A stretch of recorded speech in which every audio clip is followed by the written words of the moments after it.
ये कहानी एक छोटे से गांव की है जहां एक पुरानी हवेली थी।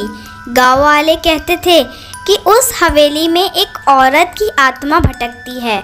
उस हवेली के बारे में सभी को चेतावनी दी गई थी कि रात के समय कोई भी वहां ना जाए।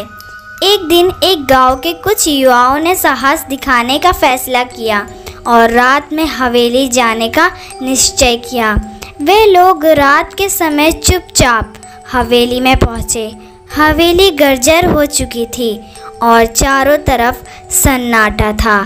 जैसे ही उन्होंने हवेली के दरवाजे को धक्का दिया, दरवाज़ा खुद ब खुद खुल गया। अंदर गुप्त अंधेरा था। वह सब टॉर्च की रोशनी में अंदर चले गए। अंदर पहुंचते ही उन्होंने महसूस हुआ कि हवेली में कोई अजीब सी शक्ति है। अचानक एक ठंडी हवा का झोंका आया और हवेली के अंदर की चीज़ें हिलने लगी। तभी एक औरत की कर्राहने की आवाज़ सुनाई दी। वो तस्वीर में रो रही थी। सभी की रूह कांप उठी। उन्होंने देखा कि सीढ़ियों पर एक सफ़ेद साड़ी पहनी औरत खड़ी है, जिसके बाल लंबे चेहरे को ढक रहे थे। उसकी आंखें चमक रही थी और वो धीमे धीमे उनकी ओर बढ़ रही थी। डर के मारे सब भागने लगे, लेकिन दरवाजे अपने आप बंद हो रहे थे। वह औरत उनके करीब आ रही थी।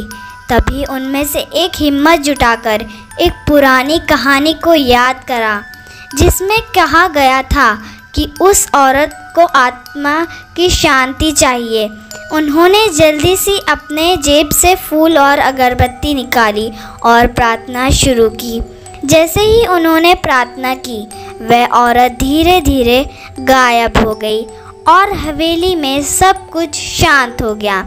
लेकिन उन युवाओं ने कसम खाई कि अब वह कभी हवेली की ओर रुख नहीं करेंगे।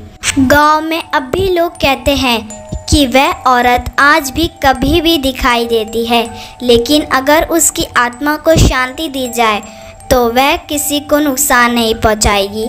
और अगर आपको स्त्री 3 की कहानी अच्छी लगे तो स्कैरी मिशन को सब्सक्राइब कीजिए और लाइक कीजिए। मिलते हैं अगले वीडियो में।